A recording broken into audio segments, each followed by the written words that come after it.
Good, good evening, or good afternoon, good morning. Uh,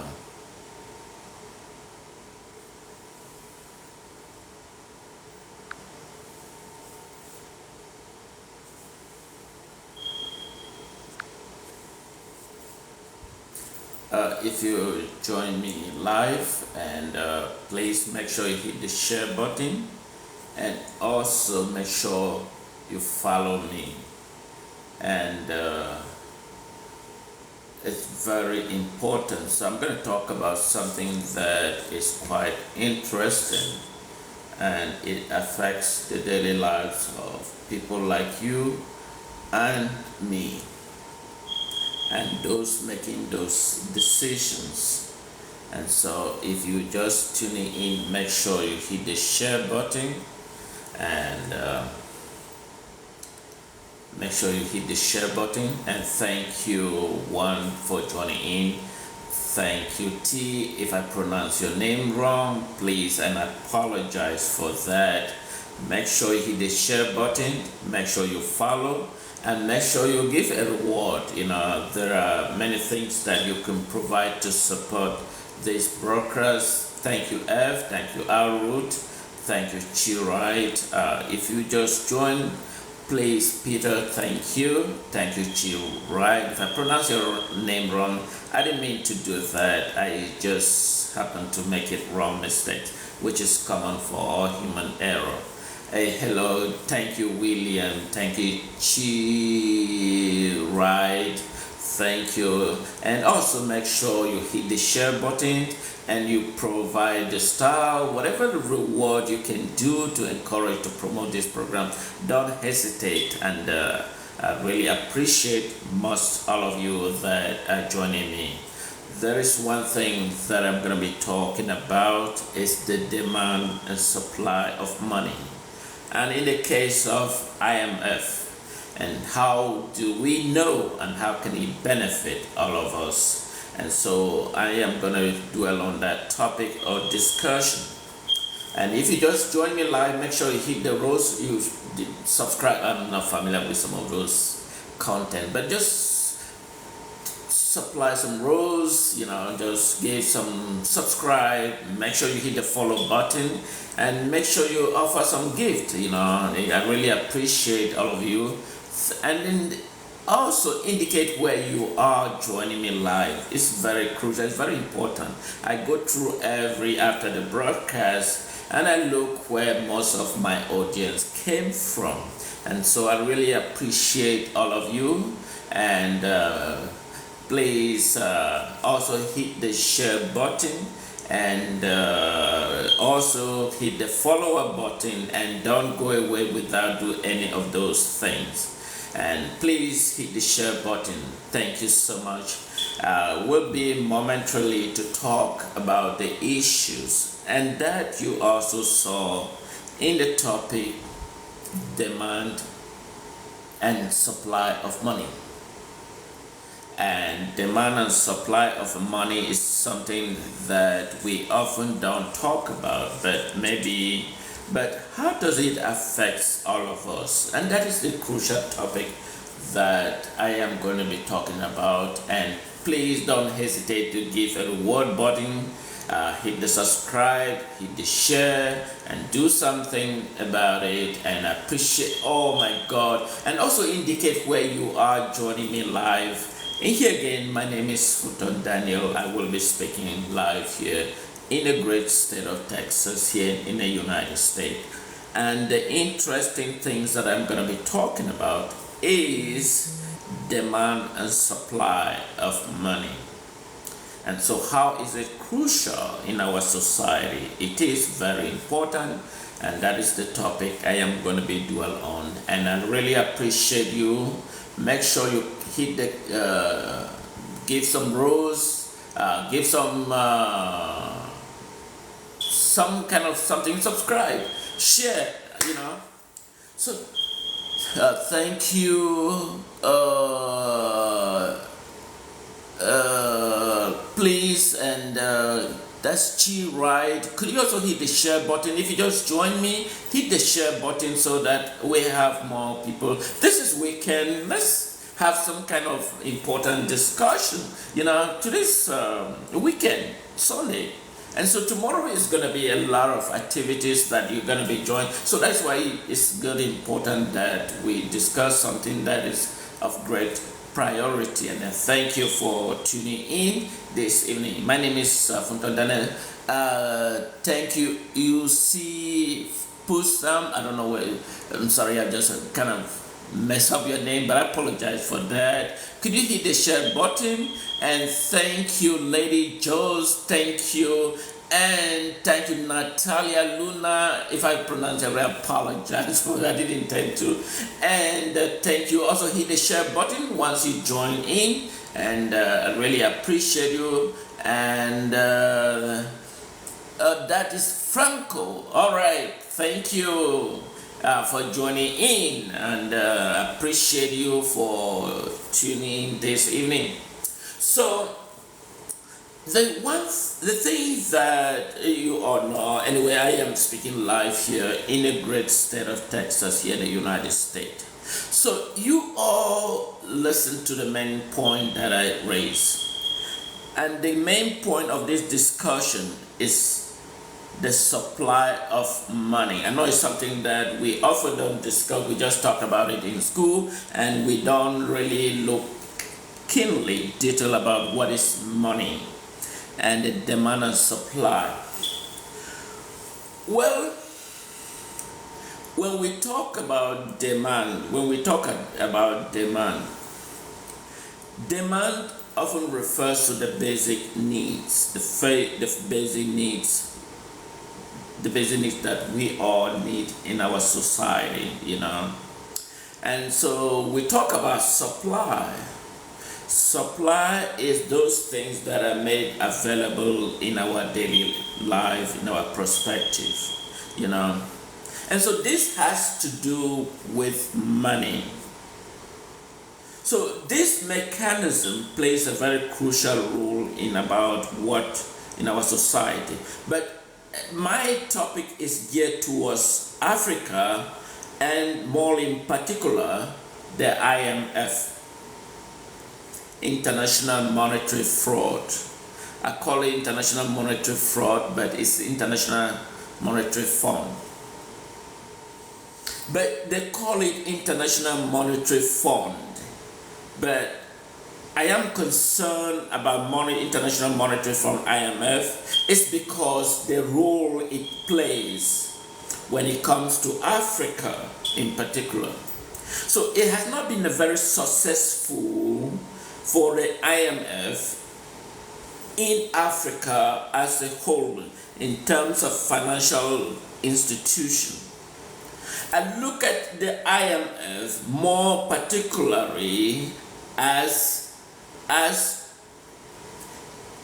it is not beneficiary to the people of Africa, in particular the International Monetary Fund.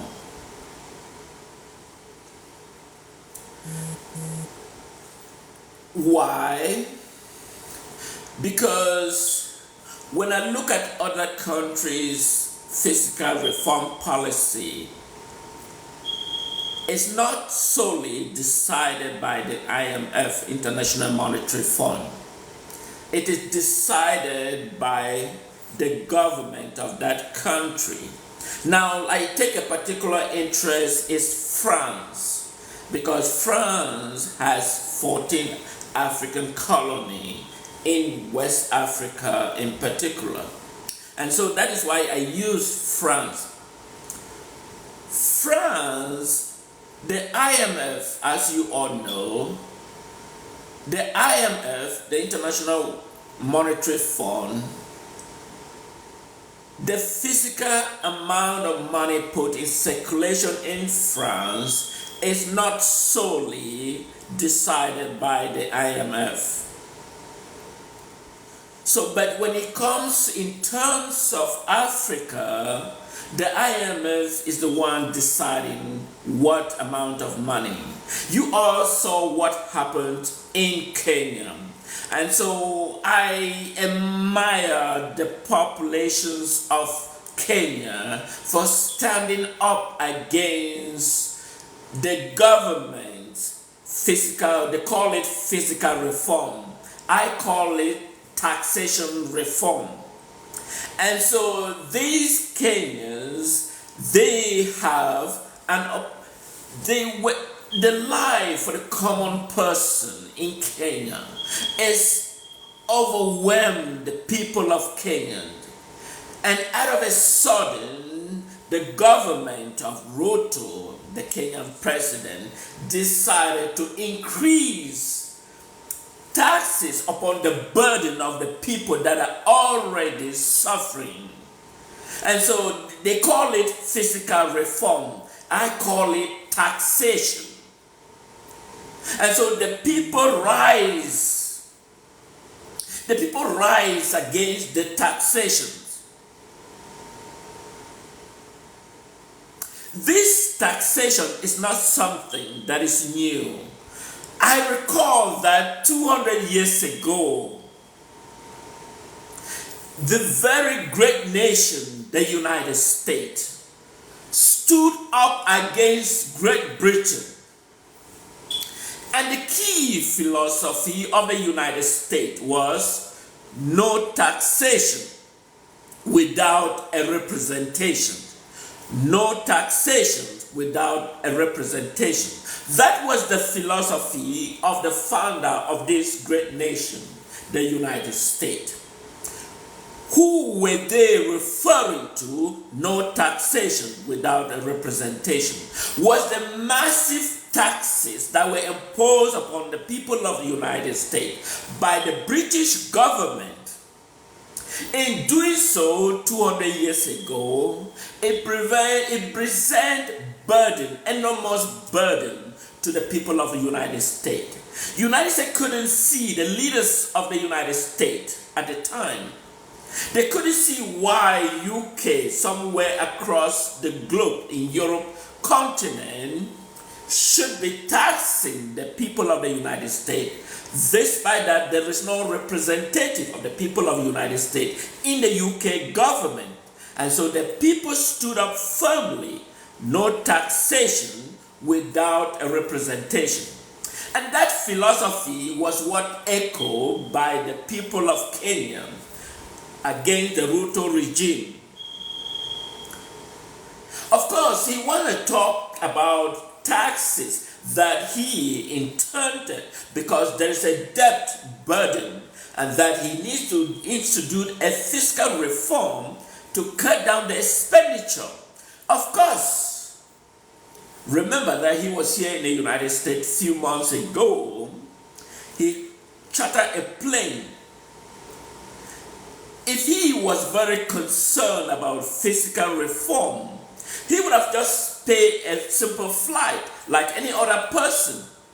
It costs $1.5 million, 1.5 if I'm not mistakenly. Somebody, if he's aware of that the total figure, can clarify me. It costs the Kenyan taxpayers 1.5 for him to visit the United States for a charter plane.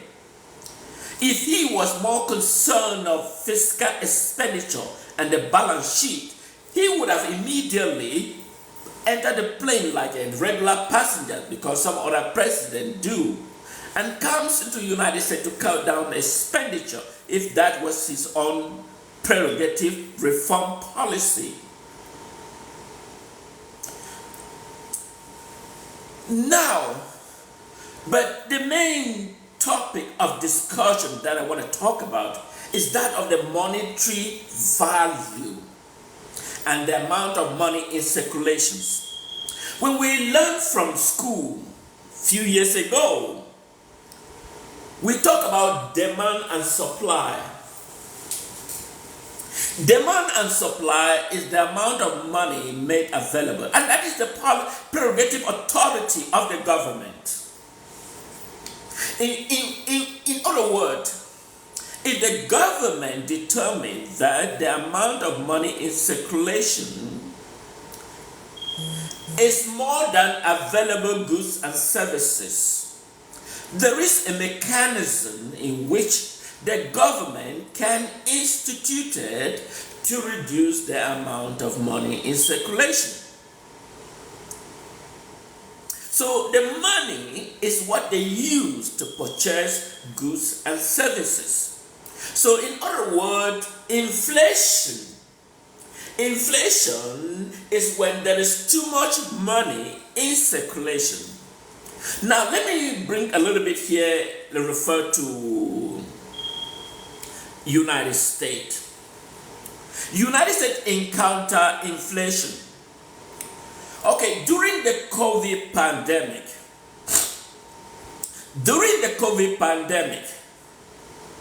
United States experienced inflation. So how does it affect the United States?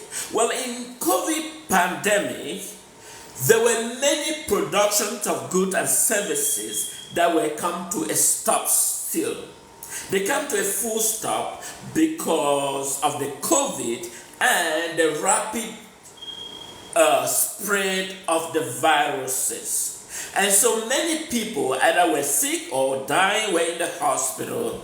And so they limit the amount of production goods and services that will able to meet the demand of supply of money.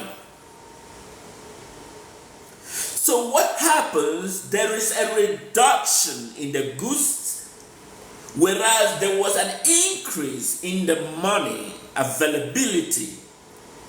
So why would they increase money in availability? Because there were so many things that were being done at that particular time to increase money in circulations.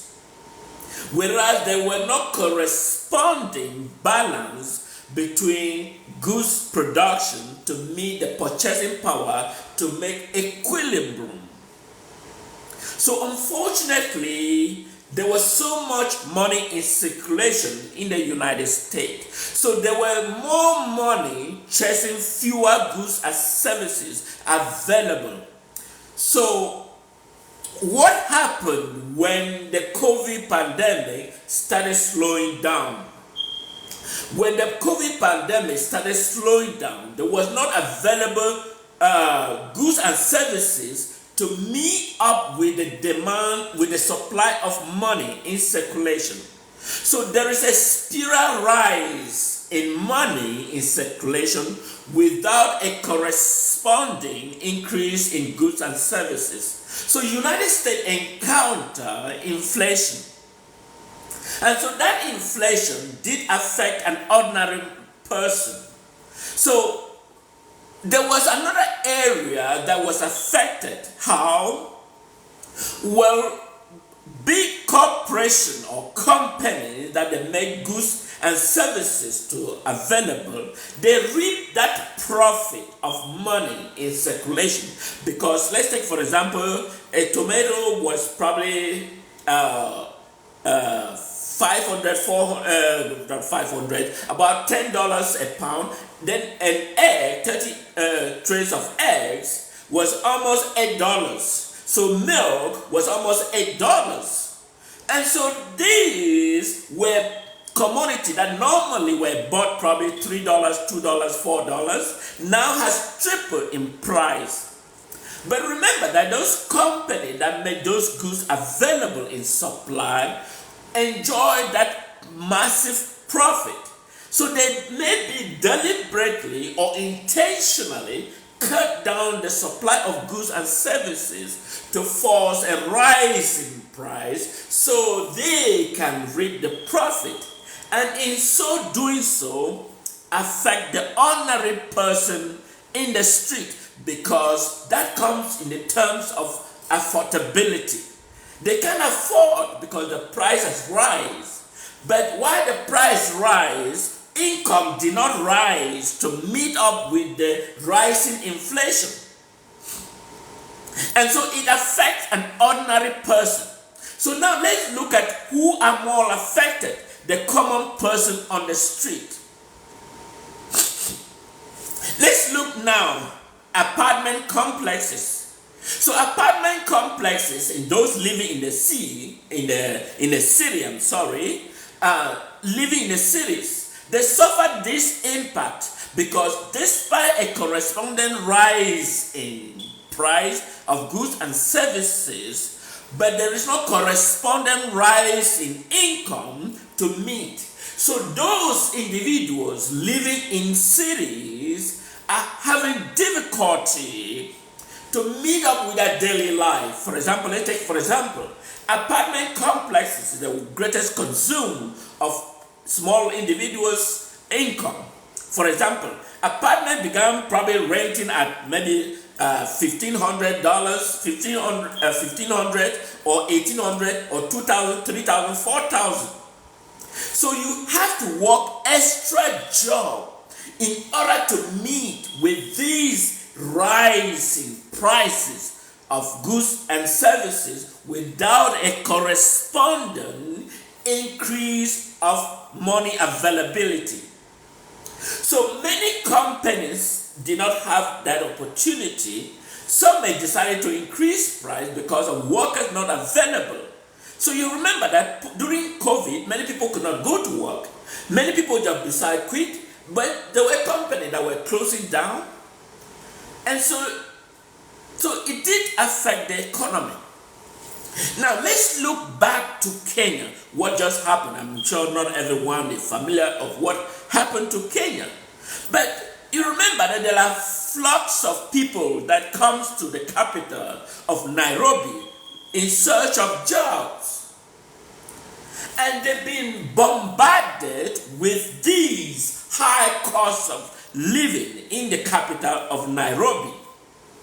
So this high cost of living in the capital of Nairobi affect the common person, and coupled with the fact that government taxation has impacted the people, and that is why the people stood up and said no taxation, because it doesn't correspond to increase in income.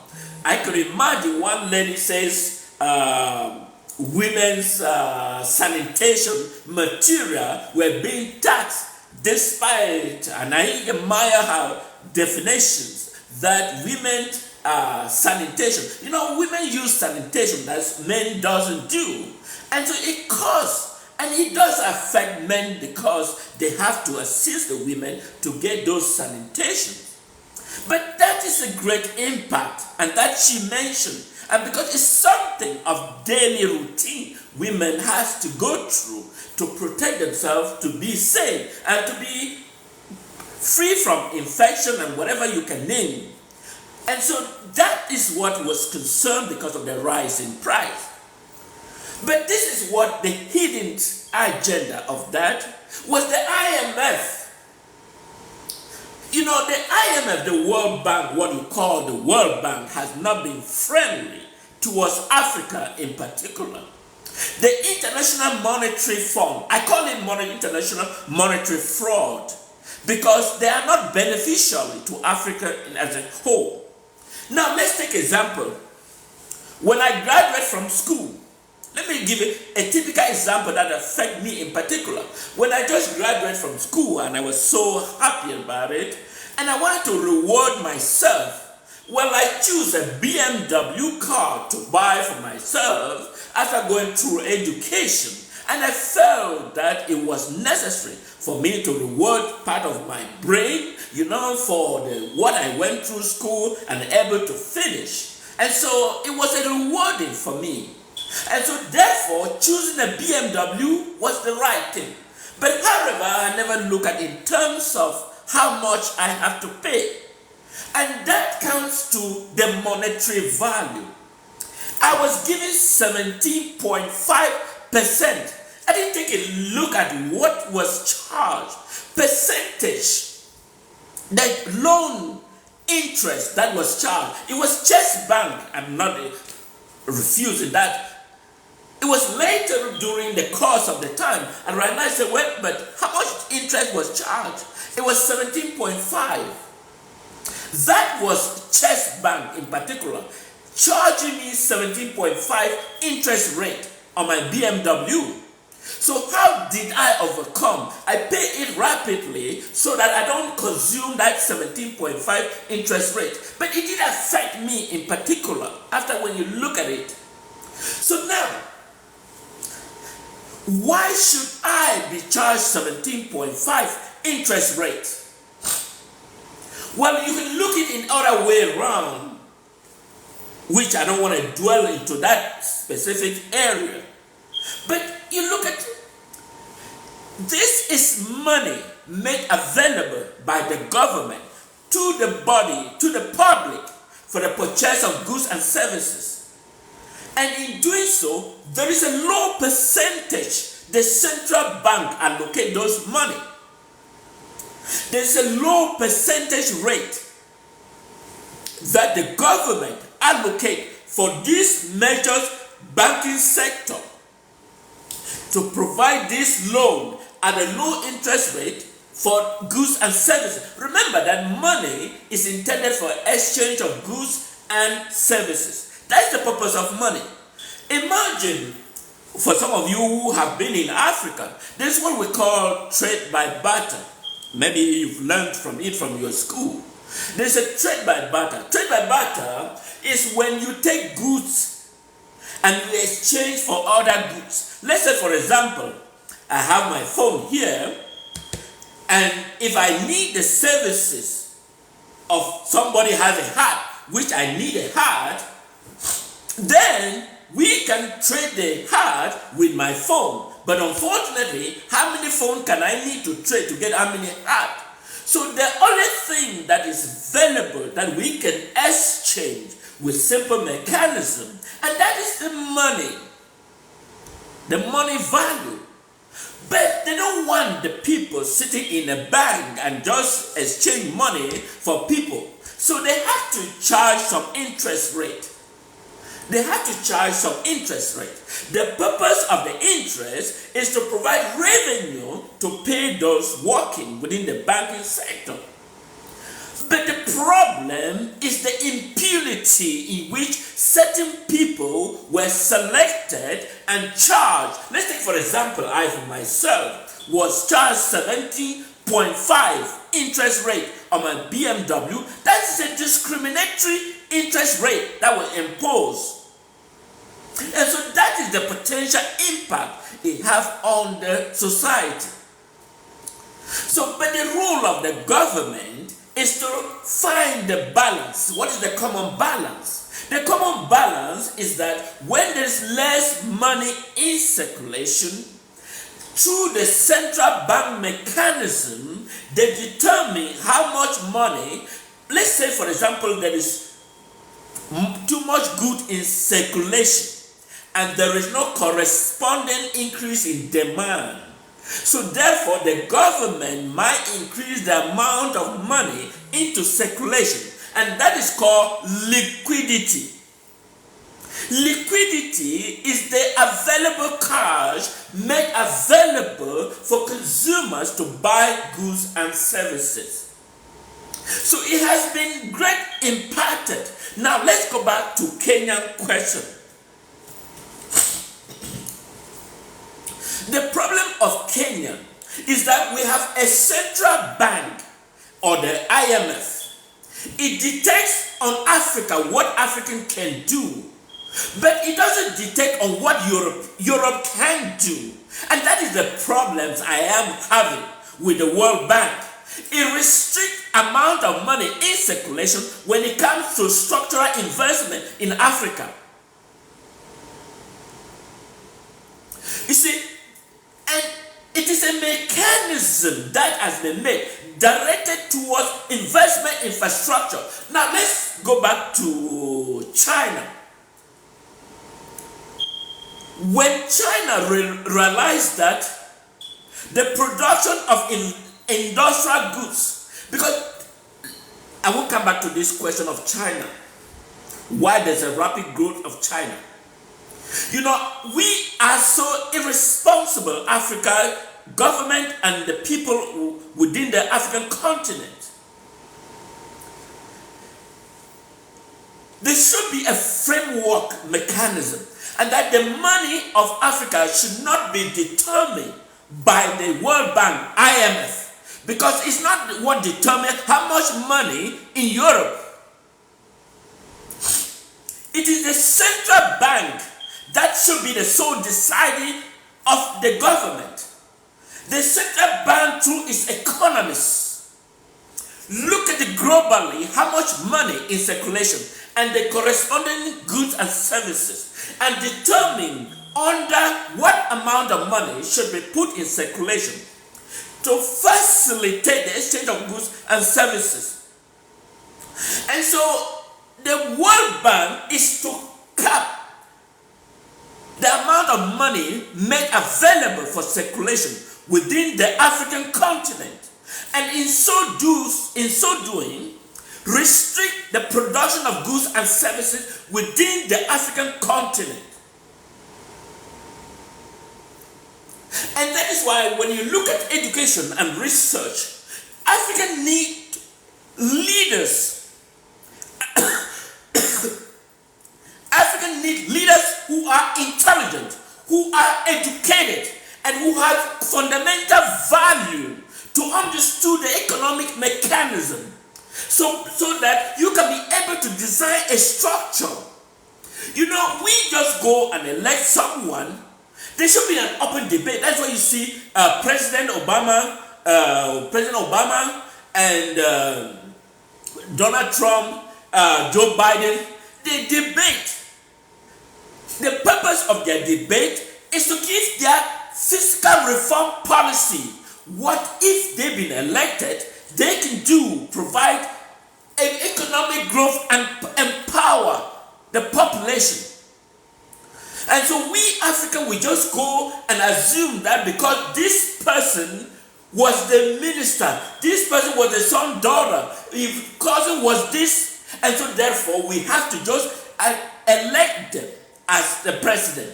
No, that is not the criteria for who should be a president.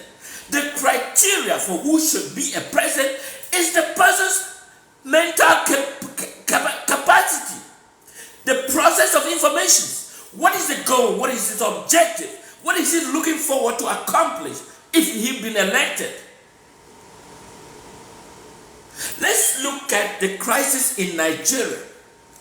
Well, I saw someone mention about the inaugural ceremony that took place in South Africa, where the new Ramaphosa was elected president of South Africa. They show an images where Nigerian president, no, don't get me wrong about Nigeria. Nigeria is a very intelligent people, very industrial people, very strong and very just. But have been ruled by people who are mentally deranged. Like the current president, he used to be the governor of the great state of Lagos, but he doesn't longer have that mental capability. He should retire and give the generations, the powerful people of African generation, the younger generations, to manage the economy, the country, to meet the demand of the world today. Today, China is one of the power. They didn't just arise just a couple of moments. They arrived maybe probably 20 years ago. That's when China, because somebody stood up for a fiscal reform policy. That purpose was to generate economy that meet the demand of the changing society. We have to predict. We have to have leaders that has value, and they have the goal and objective, and what do they hope to accomplish. And that is the powerful leaders we are looking for Africa in this coming generation and century. Not by their family name, by their cousin's name, but literally where their social origin, because he happened to be the governor. No, that is not the criteria for elected leaders. Now, let's go back to the fiscal reform of the IMF financial policy. The International Monetary Fund does not benefit Africa as a whole. You know, when I start speaking about IMF, International Monetary Fund, I call it international monetary fraud. The reason is clear. its interest does not benefit Africa in particular.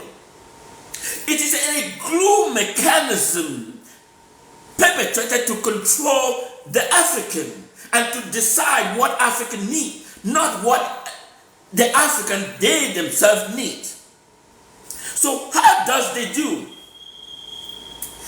They restrict the amount of money put into circulation within the African countries. Let's take, for example, I talked about 14 African countries that are under French colony. The amount of money put into circulation will have to be determined by France. The amount of money put into circulation will have to be determined by France and will have to be printed by France. So France rationalizes how much money are being put into circulation. And that obviously affects the investment and infrastructural policy of 14 African countries. So the goal is that the Central Bank of Africa should be the deciding force to determine how much money is made available into circulation, and not France. And so for Africa to be free from this enslavement, because they cannot invest because they have limited structure, limited capital availability for infrastructural investment. So if the central bank be the deciding factor, let's say, for example, if they were supposed to construct a road development, that infrastructural development. So and so that's why when you see the tools of a government, now before I go into that, let me define the rule of the government. So there is a check and balancing. The check and balancing, when the three arms of government are split, the purpose is to check for government wasting. So the three arms of government, you have the executive, the legislative, and the executive. These three arms of government, it put check and balancing to counteract wasting spending. But some African countries, they do have this structure in place, but they are not independent. They're simply a tools utilized by the executive to control, because they control the military. So since they control the military, and the military are being appointed by the executive branch, so they believe that they can arrest anybody because they have the authority. And so that is where the guideline of the Constitution matters. And that is why I admire United States, because they are not dealing by the executive directives. They are by the Constitution of the United States. It's the defining factor that determines who does what. And that is the most powerful tool in the United States.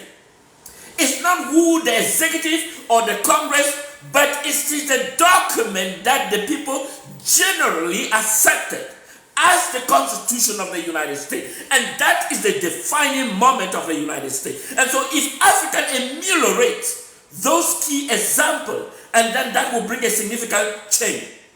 Now let's look at Cameroon in particular. For some of you who are familiar with La Republique du Cameroun, Cameroon in particular, you have the president who controls who should be in the assembly. You have the president who decides who should be in the Senate. That should be the prerogative of the decision of the senator to decide who should be the leader without the influence of the executive branch of the government. You have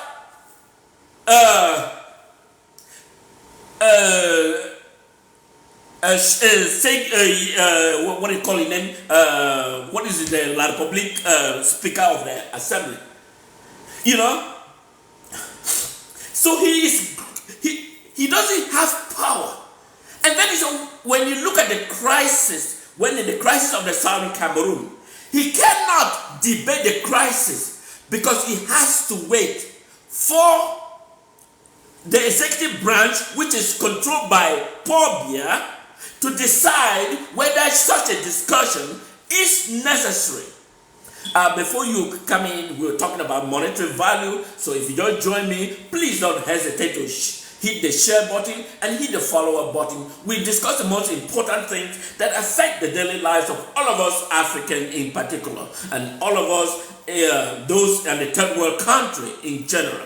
We go through this crisis, but yet nobody has elaborated extensively how does this affect our daily lives. And so that's one thing that I'm talking about. And so if you just join in, please don't hesitate to hit the follow button, hit the share button, or you throw some flowers or some like or some gift. And that is very important to me, and also indicate where you are is very important to me. And I review some of them after I go through this broadcast this. So that is why it's very important. So I'm talking about monetary in supply.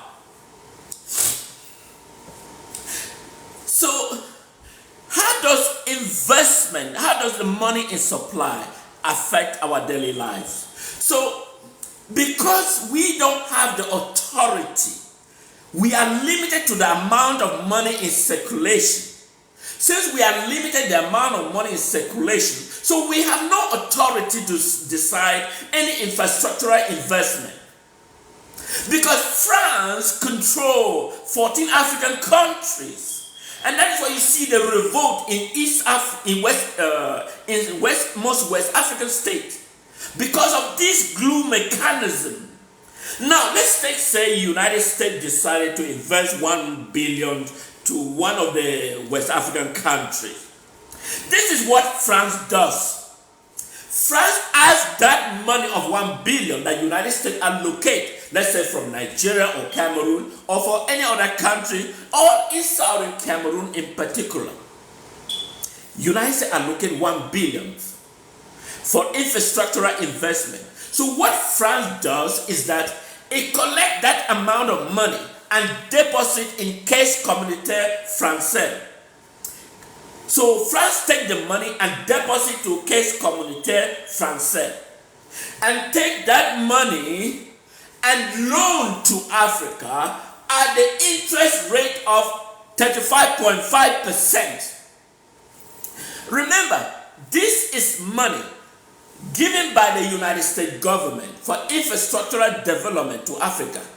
France take this amount of money and place in Caisse Communautaire Française and take the same amount of money and loan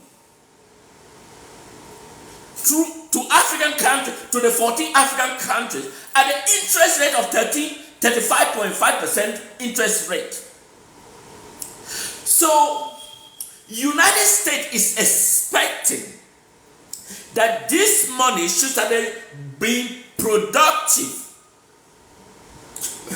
in the next 5-10 years. But United States is not seeing that money become productive because they are struggling to pay that interest rate that is already generated to France, that the money intentionally were not originally from France. And now the suffering of African now comes in. Now let's look at the IMF. So IMF is the glue mechanism solely appointed its leadership by France. The purpose doesn't serve the interests of Africa. And that is why infrastructural investment in Africa is at all-time low. Now you look at China, you see China become key player in the world stage.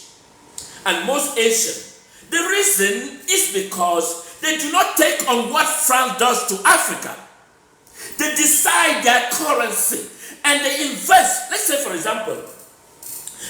example, in Asian, if they realize that education lack financial money available, they make sure allocation of budget for the education system and ensure that people are productive, produce the brain that will build the first world stage of China. So how can Africa do that? Let's take for example, in Cameroon,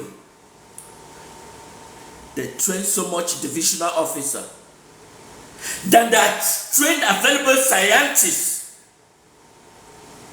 They opened, you see, any person growing in Cameroon in particular, he's thinking about ENS, Bambili, ENS, IDC, to become a divisional officer, trained as a colonial divisional officer. But no one talk about a research university. And so that's what, when you talk about leaders has to advocate. Okay, let me drift back to Nigeria. You remember that the current Nigerian president called Tinubu, there was allegation that he was awarded a degree in United States, in Chicago, which he never attended school in Chicago, in United States. So this is a person that doesn't even have a credential for as an education, but now he is making decisions on behalf of well-intelligent, educated people. And so that's the problem of Africa, having unintelligent individuals just because of the massive fraud they have instituted, become the leader of a major nation to build the first world, the first society for the next generation. Person who doesn't have qualification now is intended to build the first generation society of Africa. Now, the current president of China studied here in the United States. He studied in the United States. He has an apartment he was rented in the United States. So, and you see what he learned from the United States. And that is what he's doing in China. Building the first infrastructural development of China for the 21st century. Why are we Africans ruled by doormats? So that is the problem we have in Africa. Ruled by doormats. And these doormats are protected by the military, in which our taxes utilize to protect these individuals that are mentally deranged. You go, let's reflect on Cameroon. We have a president in Cameroon. His name is called Paul Biya. He is not aware of his own children. He's not aware of his office, that he goes there every day. He's not aware of his wife's name. And imagine his close ties family. He's not even aware of them. But he is a president of a country. Imagine he is a president of a country that he's not even aware of his own closest family.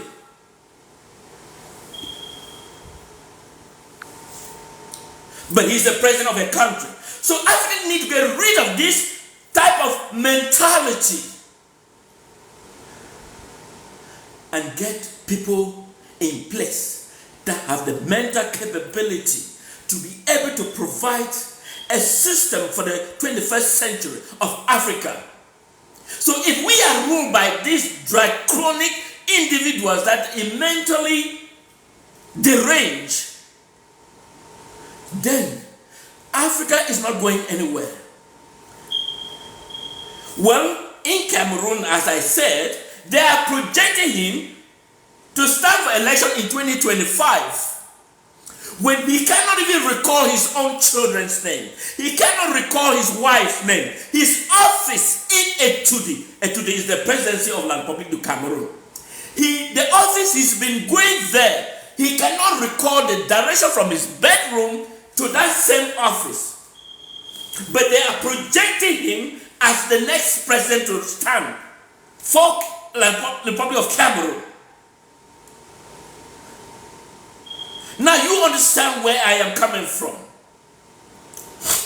Now you understand where I am coming from. So Africa need to erase this regime. Africa need to erase completely this regime and begin to build a new African people for the 21st century, that we can compete in the rest of the world. And it should begin by creating a solid foundation of education system, fully funded, and to be able to have those infrastructure in place, we need to get rid of IMF. Yes, we need to get completely rid of IMF.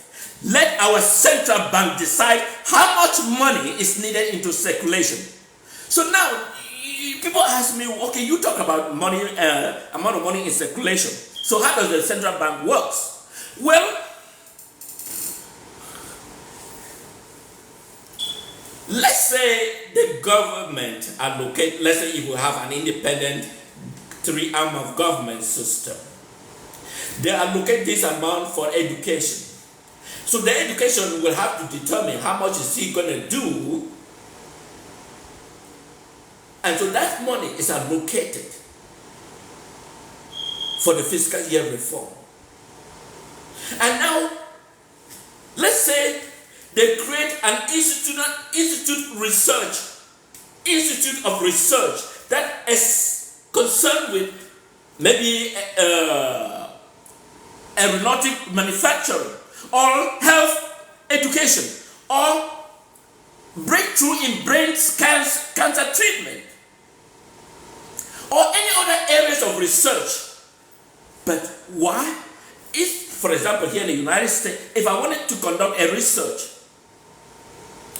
the government will allocate that money for me.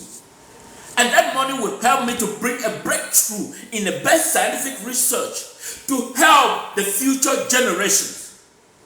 But in Africa, we don't have that opportunity because they are being restricted. They can't conduct a research because there is no allocation of resources, because the government is irresponsible. So they are telling Africa, let's say, for example, let's look at the cocoa, for example, but I'm glad some of those ideas are not discarded. You see, this is what, for some of you, if you read the British economy, Adam Smith. And that's one of the important things that the Africans have been glued to, the theory of Adam Smith. The theory of Adam Smith is an economist, British economist. He says people should specialize in a produce what they are comfortable at. And so those in specialize in the production of plane, engineering and all should concentrate on that area.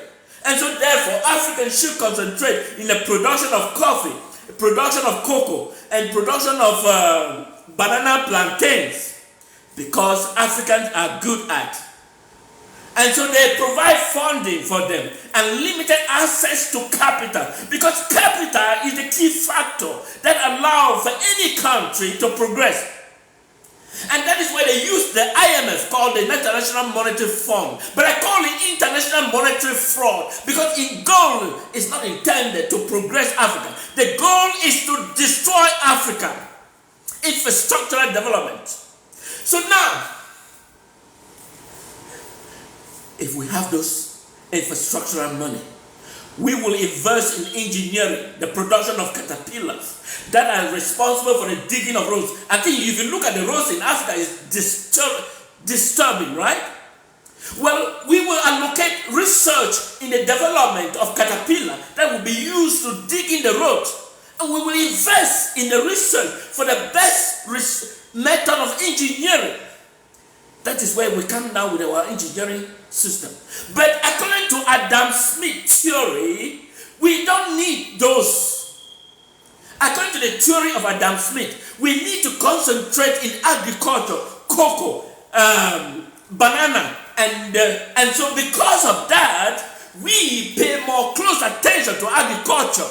So when we sell one bag of cocoa, we think we are doing the best in the world. Do you know where they limited us again? The production of secondary product of cocoa which means cocoa are produced to the secondary level. It cannot be produced. We have to send it to Europe so that they can be processed into secondary level and create jobs. And so we are narrowly limited because we don't have the initial liquidity capital that we can invest. And so that is why the foundation of education is the key. And that must come when we have a leader that has vision, has a goal, and has a time frame in which those goals must be attainable.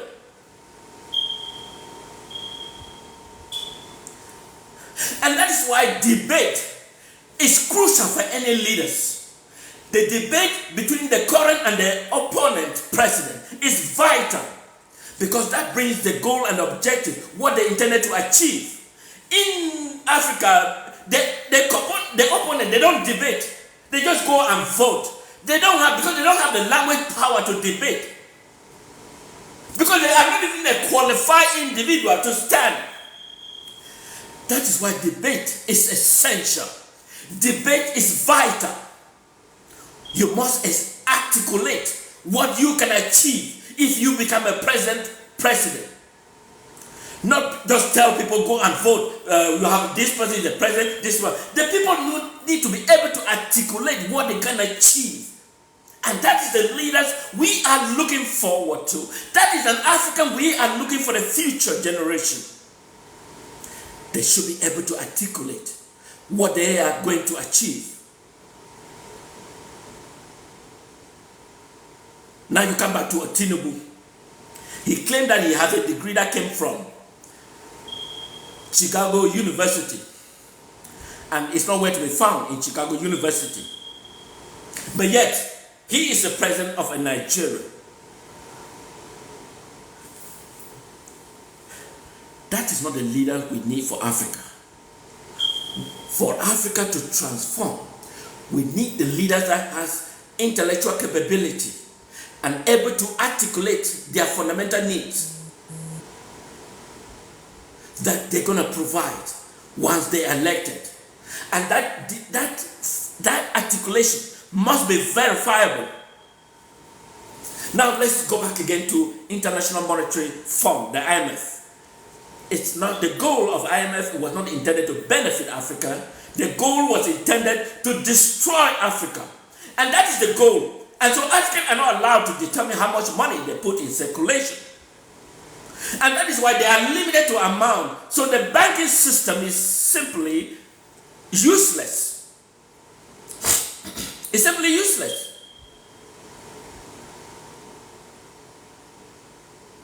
You know, it's simply useless.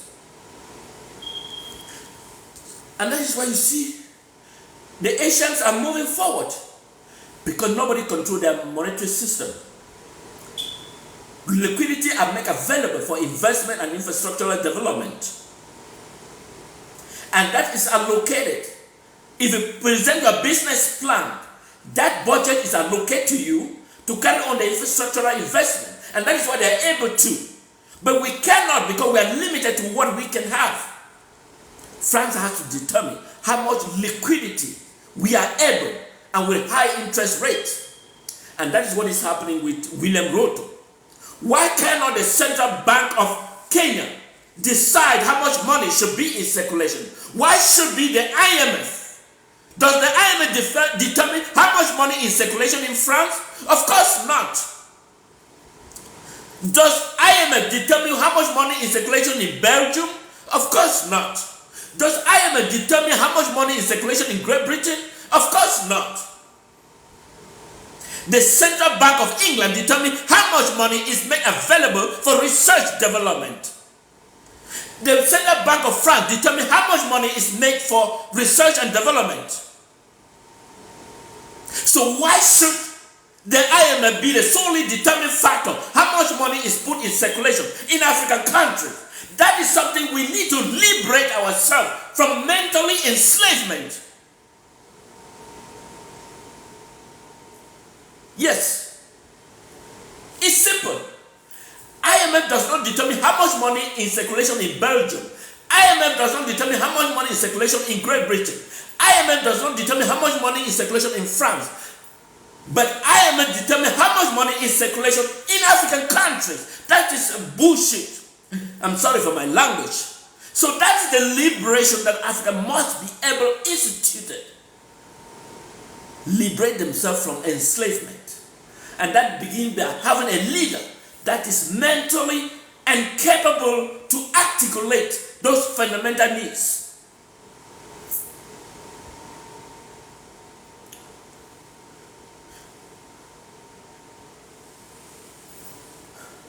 For you, some of you that are just tuned in, make sure you follow me, make sure you share, make sure you do whatever it takes. So it is very important that you share, you follow, you like, and you maybe give me some roses. So that is why it's very important that keep this message and these conversations moving. So I appreciate some of you that are tuning in, and I appreciate some of you, and it is very important, you know. But I'm bringing this very crucial moment because African look, how can Africa move forward? How can Africa move forward? They can move forward if they have leaders that can articulate the fundamental needs of the people. And so I talk about example, Tinubu of Nigeria. Remember that during election in Nigeria, he was buying election, announcing the amount bid in US dollar to impose himself upon the people of Nigeria. Despite these intelligent people of Nigeria are being ruled by a dominant. We have someone in Cameroon, Paul Biya. He's mentally deranged, but he's the president of a country. And so and this is the key fundamental questions, not just any bunch of person. And I refer to China, who studied here in the United States. He's making a reform policy in China because he learned from United States. He educated in United States. So we learn from the United States. We educated in United States and UK, and yet we cannot reform because we don't have that capacity, ability, because we have an old individuals that is the hem of the government in Africa that have no qualification, no education. But we have a military that are being imposed to support these individuals that can articulate himself. This is the reason why Africa is still down in the dark ages and there is no minimum further change. Why should we be training billions of divisional officers when those who create jobs can't even proceed? Are the researchers, the scientists, those are the key people that make significant difference in any country. Let's look at again. Let me look back to Cameroon in particular. If you have 5 A levels, those are intellectuals. 5 advanced level, you have access to the university. This 5 level of advanced level is in science. So you can excel in any research education system if you have 5 advanced level. So now these people have finished. It is necessary to create a research university that this 5 advanced level has the ability to transition.